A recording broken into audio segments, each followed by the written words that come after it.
Ada pa yung part chef. Yan, what's up mga bay? For today's video, for today's LTO mga bay. LTO dyan. Kita mga bay, ihogi ko ninyo mga bay. At ito og LTO mga bay. Kaya sa LTO na agad ta. Kinanta diri po siya kay knowing pagkarkar after kay wait kasi man ta Tuesday o umaga New Year. So ang tutag naga kay mag-renew ta sa ang license kay kagursihon man ta. And let's see mga bay if road to 10 years na ba ta? 10 years na karos ko 10 years na rin mga bay.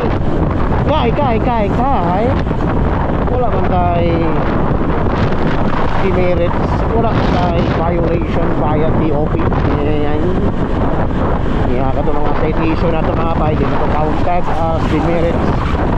Ito ang di na ito makapagsit ng record.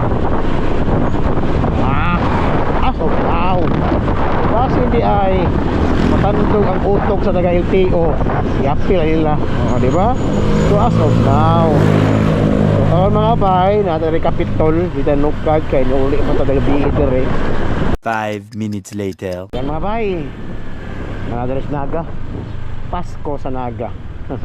Pasko pa naga bay.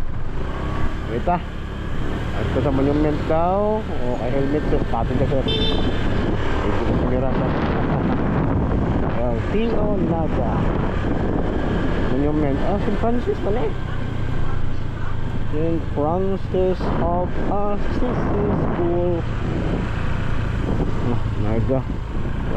Dra LTO. First time here. Okay. Okay. Yun na. So yung park ng LTO naga.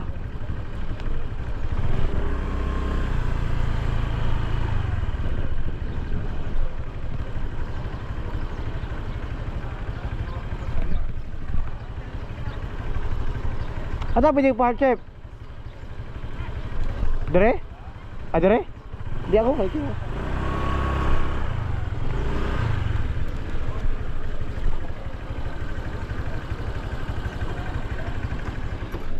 A few moments later. Yun na bay. Paulit ah. Manag renew ang license.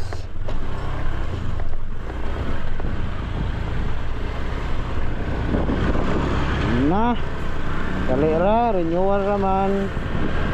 Kalera lagi basta ko ano, basta renewal din no. Nya karon mo bay. Ada tekarkar, paulit tekarkar, yan mo kuan. Okay, kapera ba? Yan lang.